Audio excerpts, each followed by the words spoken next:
यदि आप भी यूपी बोर्ड में पढ़ाई करते हैं और कक्षा 12वीं में पढ़ते हैं तो ये वीडियो आपके लिए क्योंकि मॉडल एजुकेशन नॉलेज अपने यूट्यूब पर पहली बार चला रहा है कक्षा 12वीं के हिंदी की जबरदस्त क्लास जिसमें आपको हर एक पैराग्राफ की हर एक पंक्ति की सरल व्याख्या समझाई जाएगी, उसके बारे में बताया जाएगा।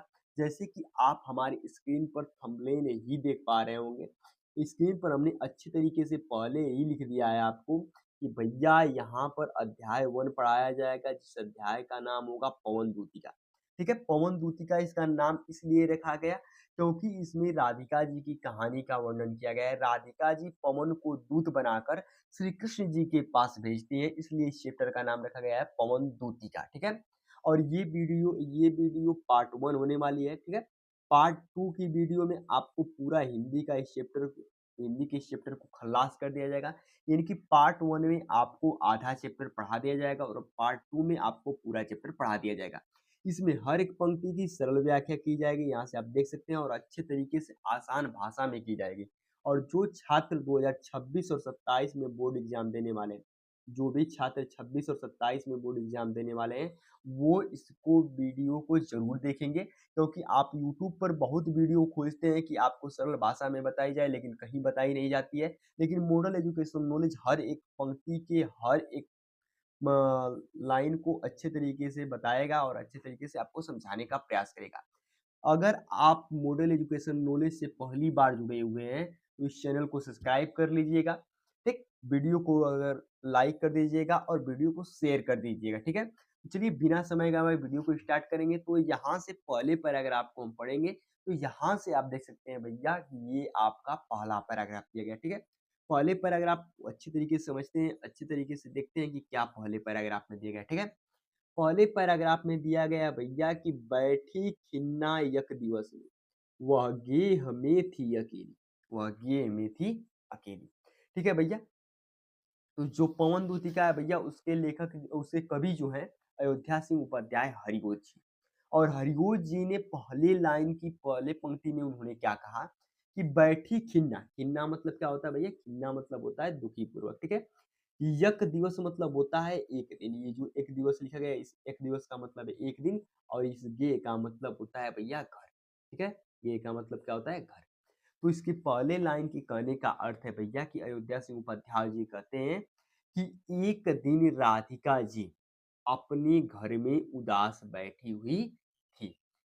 आके आंसू दृग युगल में, आके आंसू दृग युगल में थी धरा को भिगोते, आके आंसू दृग युगल में थी धरा को भिगोते। ठीक है, यहाँ पर कह रहा है भैया आंसू दृग युगल।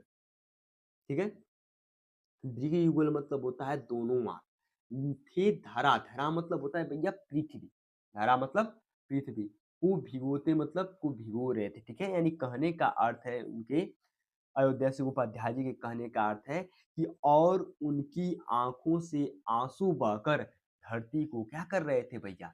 भिगो रहे थे। यानी कि अगर दोनों लाइन के अर्थ की बात करें भैया तो दोनों लाइन के अर्थ हो जाएगा भैया कि एक दिन राधिका जी अपने घर में अकेली उदास बैठी थी और उनकी आंखों से आंसू बहकर धरती को क्या कर रहे थे? भिगो रहे थे। ठीक, तीसरी पंक्ति को देखते हैं। तीसरी पंक्ति में कहा गया कि आई धीरे से इस सदन में सुगंध पुष्प सुगंध कोले, यानी आई धीरे से इस सदन में पुष्प सुगंध कोले। ठीक, और इसकी अंतिम वाली लाइन को भी देख लेते हैं एक ही में।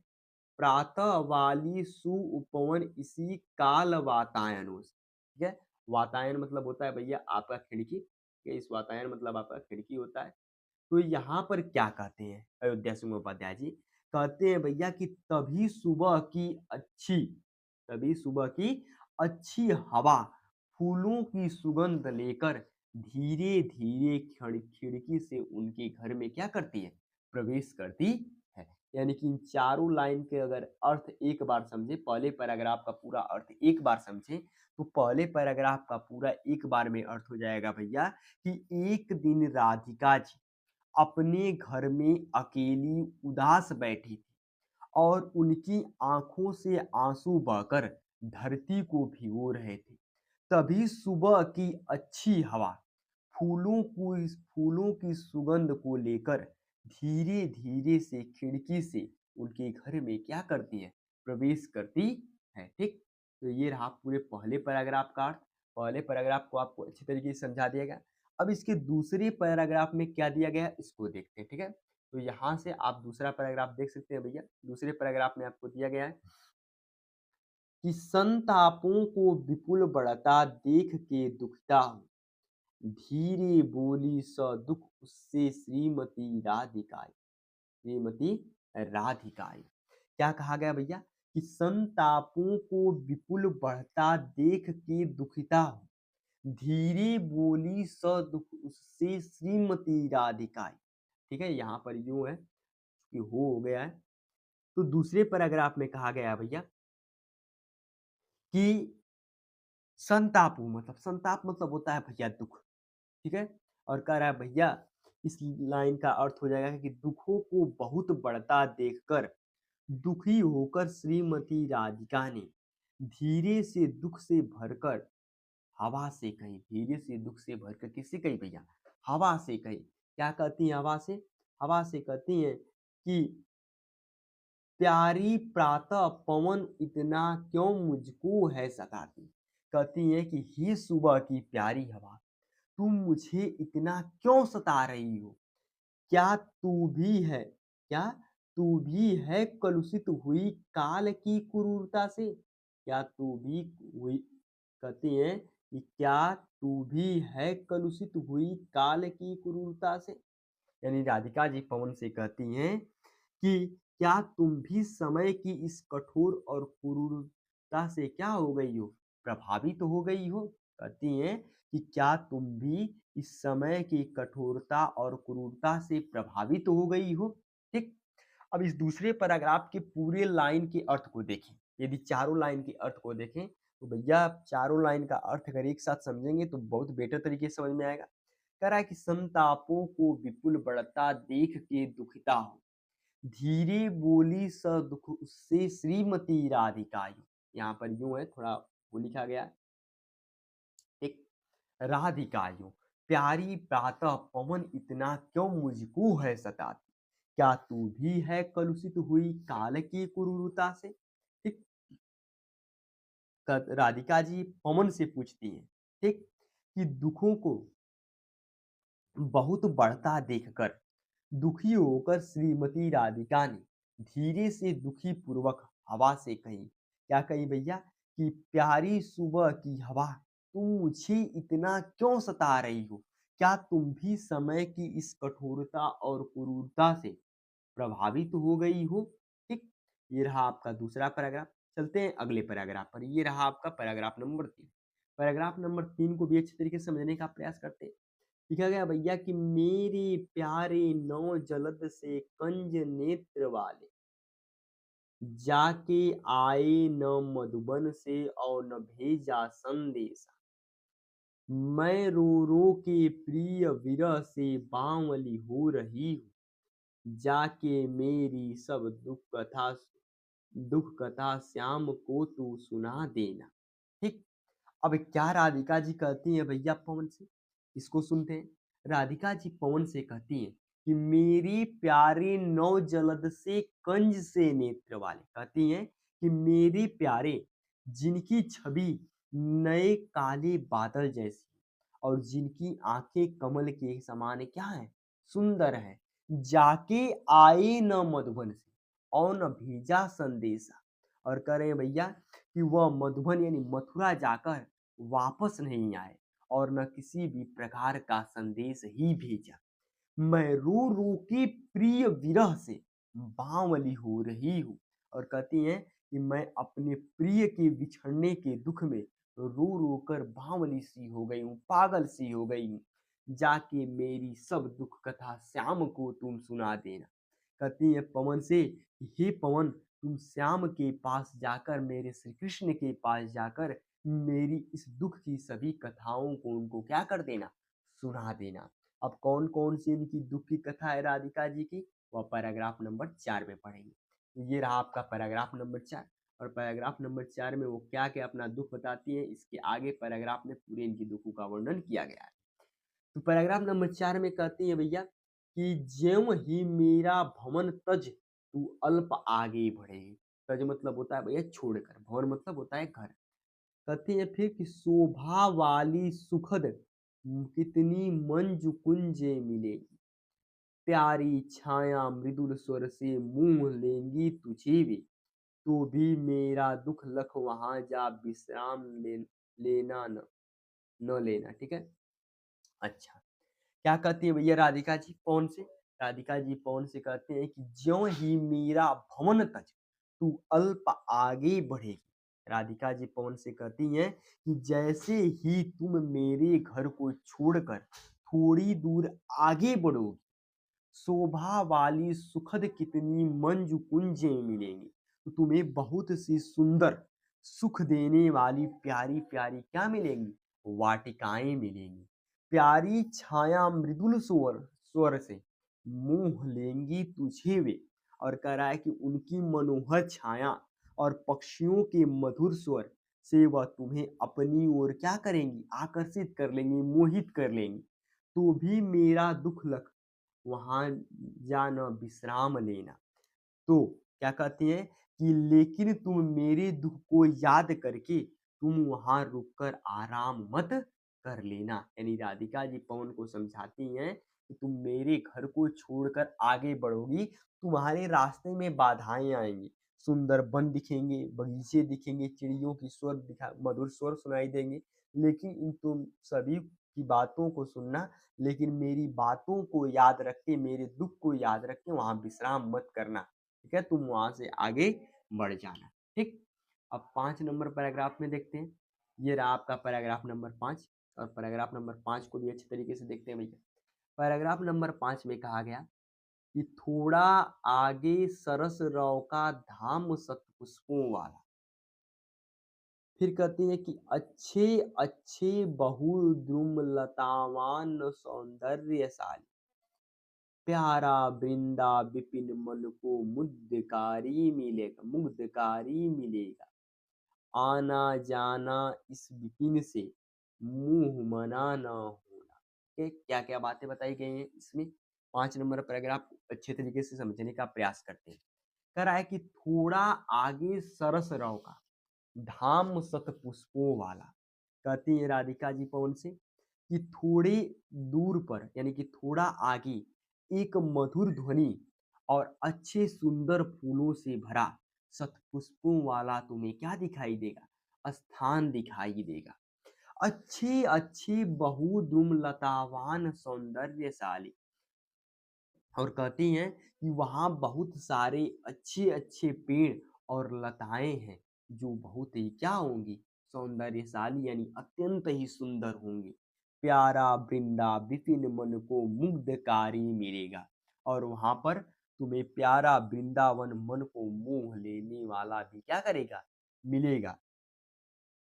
फिर कहती हैं कि आना जाना इस विपिन से मूड मना न होना। विपिन मतलब होता है भैया जंगल। ठीक है। कहती हैं कि तुम्हें वहां पर जो वृंदावन मिलेगा, ठीक है, लेकिन आना जाना तुम्हारा इसी वन से लगा रहेगा, लेकिन तुम उसमें मोहित होकर वहीं मत रुक जाना। कहती है राधिका जी, समझाती हैं पवन को कि भैया तुम्हें शतपुष्पों वाला धाम मिलेगा, वहां पर अच्छे अच्छे सुंदर पेड़ मिलेंगे, लताएं मिलेंगी, वृंदावन मिलेगा, जो तुम्हें क्या करेगा भैया? मोहित करेगा। वहां आना जाना तुम्हारा इसी वन से हमेशा लगा रहेगा, लेकिन तुम वहां रुकना मत। ठीक है।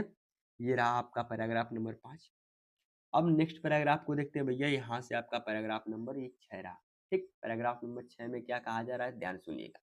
पैराग्राफ नंबर 6 में कहा जा रहा है भैया आपसे कि जाते जाते अगर पथ में कोई कलांत दिखावे। कलांत मतलब क्या होता है भैया? कलांत मतलब होता है दुखी या थका हुआ। ठीक है। दिखावे, तू जाके सनिकट, तो ये थोड़ा सा ऐसे, तू जाके सनिकट उसकी कलांतियों को मिटाना, और कह रही है भैया कि धीरे धीरे परस करके गात उतापाप उत्पाप उताप होना। ठीक है, गात मतलब होता है भैया हमारा शरीर। ठीक, और कहते हैं कि सदगंधों से श्रमित जन को हर्षित सा बनाना। अब इसमें राधिका जी क्या पवन को समझाती हैं? इसमें राधिका जी पवन को समझाती हैं कि जाते जाते अगर पथ में कोई कलांत दिखावे, कोई कलांत दिखावे, कहती हैं कि यदि जाते जाते तुम्हारे रास्ते में कोई थका हुआ व्यक्ति मिले, तू जाके सनिकट उसकी कलांतियों को मिटाना। ठीक है, तो कहती है कि तू उसके पास जाकर अपनी शीतल और सुगंधित हवा से उसकी थकान को तुम क्या कर देना, मिटा देना।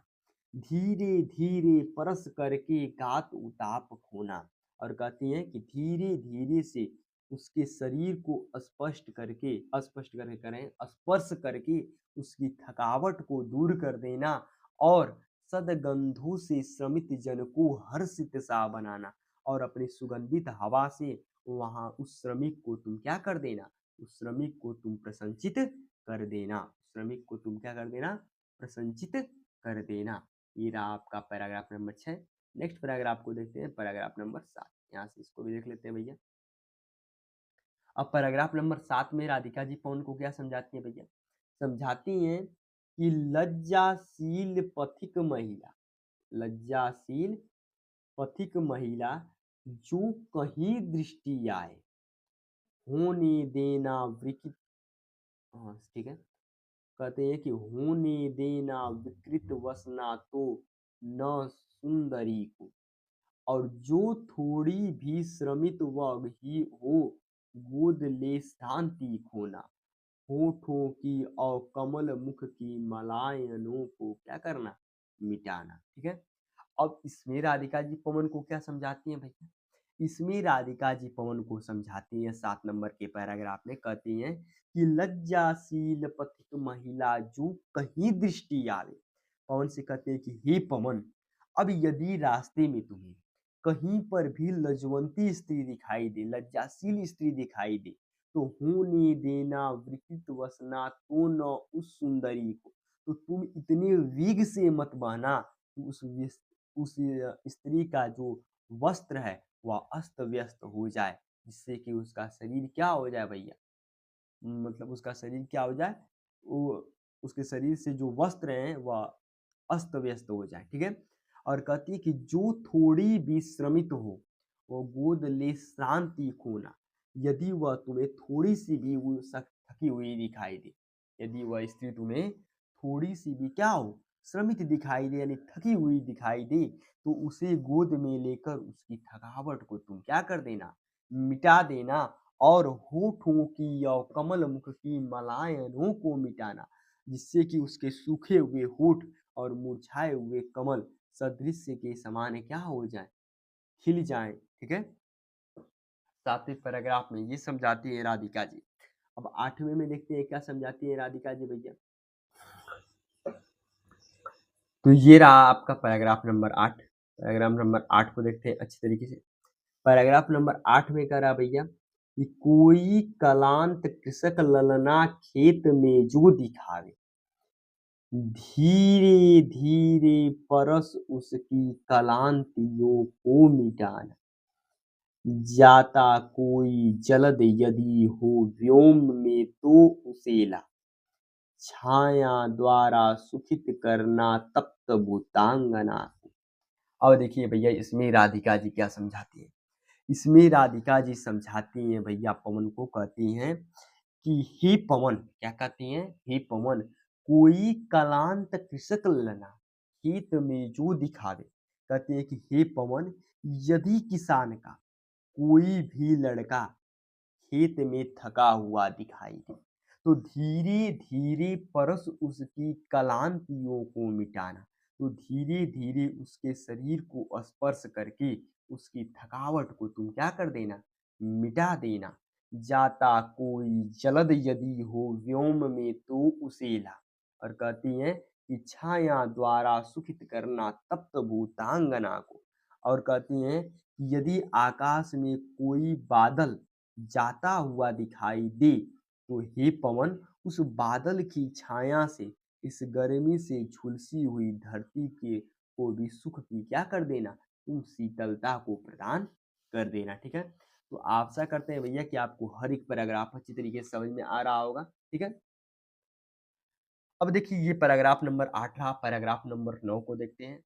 यहाँ से आप देख सकते हैं भैया पैराग्राफ नंबर 9। पैराग्राफ नंबर 9 में आपको क्या बताया गया, ध्यान समझिएगा।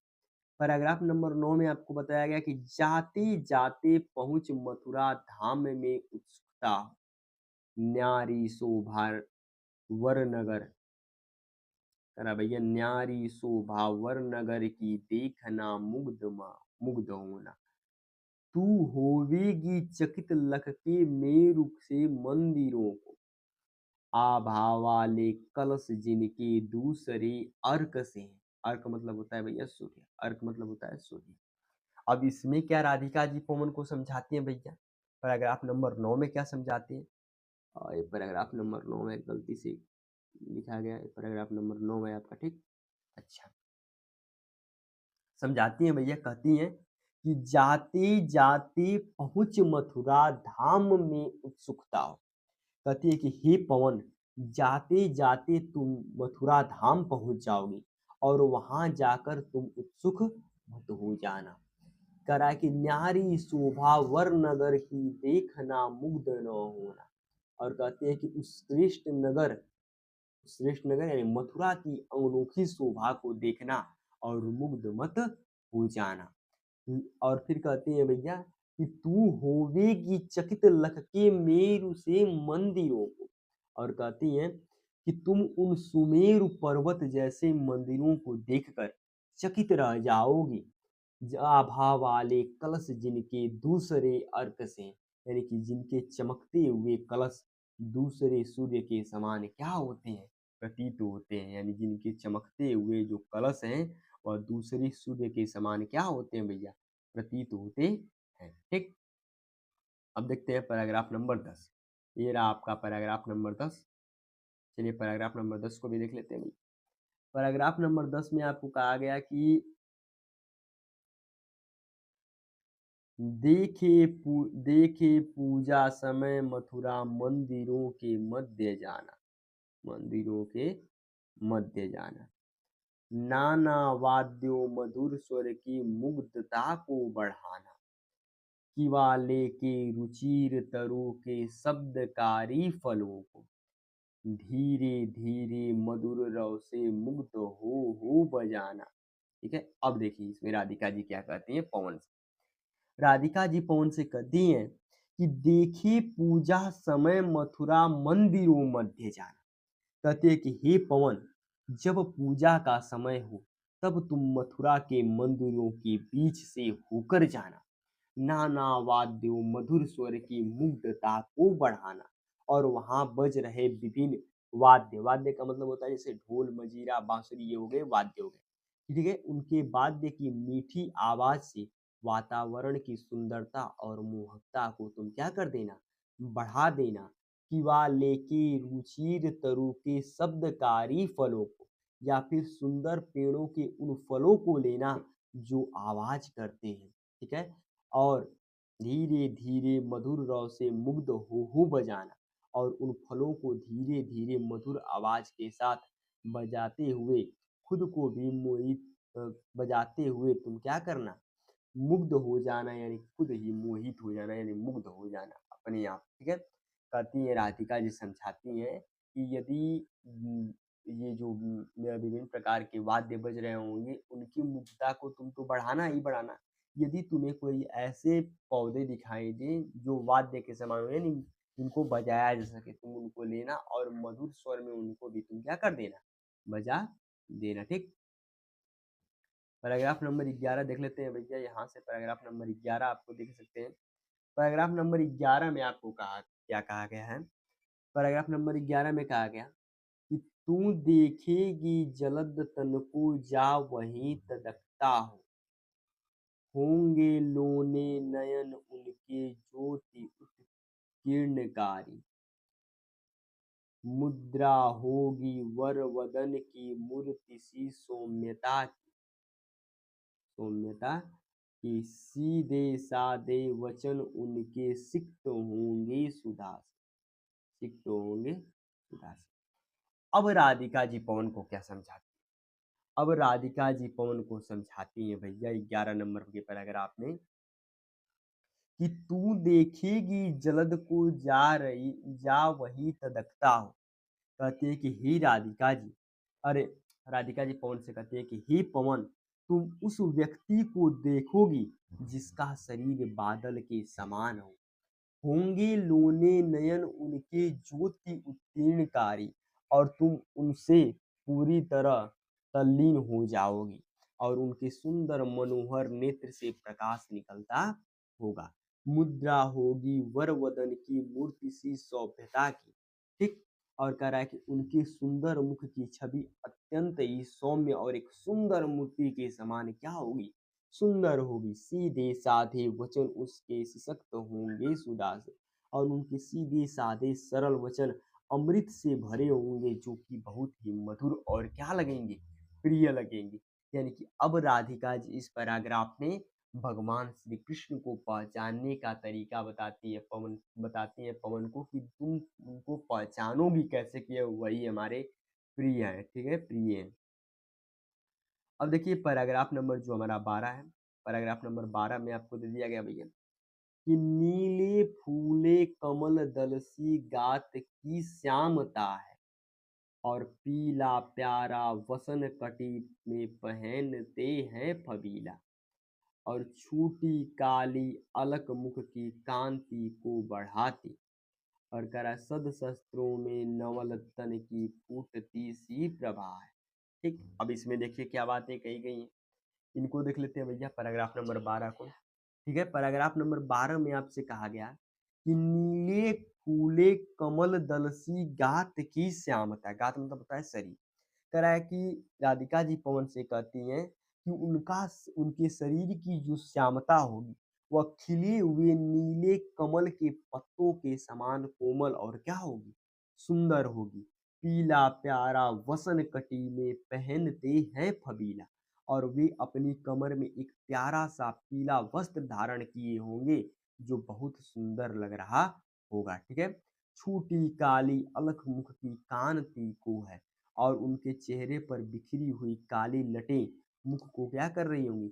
चमक से और भी बढ़ा रही होंगी, उनकी सुंदरता को चेहरे की बढ़ा रही होंगी। ठीक, और कह रहा भैया कि सद सद दोषों बे नवल तन की फूटती सी प्रभा है, और उनके इस नवीन शरीर में ऐसी तेजस्विता प्रभा फूट रही होगी मानो कि सैकड़ों अस्त्रों में से कोई नई क्या निकल रही हो? चमक निकल रही हो। ठीक है, अब देखिए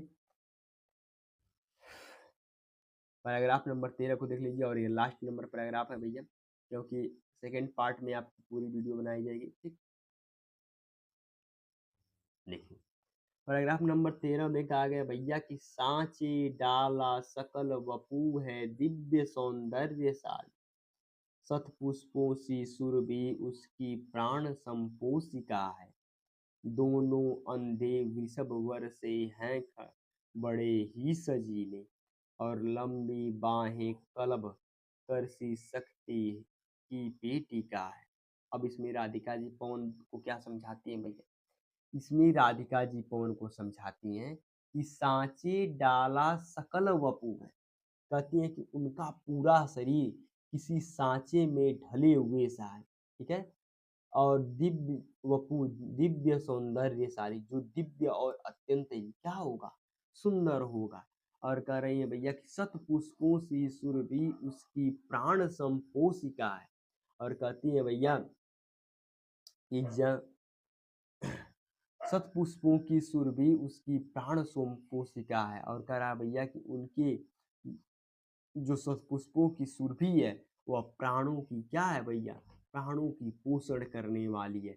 दोनों फिर कह रहा भैया कि दोनों कंधे, ठीक है, यहाँ पर अंधे लिखा गया है, अंधे नहीं कंधे रहेगा। ठीक है, दोनों कंधे वृषभ, दोनों कंधे वृषभ वर से हैं बड़े सजीले। ठीक है, और कहते हैं भैया कि उनकी जो दो लंबी बाहें हैं वह श्रेष्ठ बैल के समान सुंदर और क्या है भैया, सुंदर और क्या है, सुडौल है यानी कि मजबूत है। लंबी बाहें कलब करसी शक्ति सी पेटिका है, और उनकी लंबी बाहें हाथी के सूंड के समान है, जो शक्ति और शक्तियों की पेटिका से भरी हुई है, जो शक्ति की पेटिकाओं से क्या है भैया, भरी हुई है। ठीक, तो ये रहा आपके 13 नंबर पैराग्राफ तक के भैया शब्दों का अच्छे तरीके से भावार्थ रहा। ठीक, और 13 नंबर पैराग्राफ जो बचा हुआ है, इसका भी वीडियो पार्ट 2 आपको अगले दिन मिल जाएगा। ठीक, यदि आपको वीडियो समझ में आई हो, आपको जरा सा भी लगा हो कि हाँ हमारे बोर्ड एग्जाम के लिए ये बहुत ही इम्पोर्टेंट है, तो चैनल पर अगर जुड़े होंगे तो सब्सक्राइब जरूर करिएगा, वीडियो को लाइक कर दीजिएगा और वीडियो को शेयर करना नहीं भूलिएगा। मिलेंगे तब तक आपसे दूसरे वीडियो में, तब तक के लिए रेस्ट आप भी करिए, हम भी करते हैं। मिलते हैं आपसे दूसरे वीडियो में।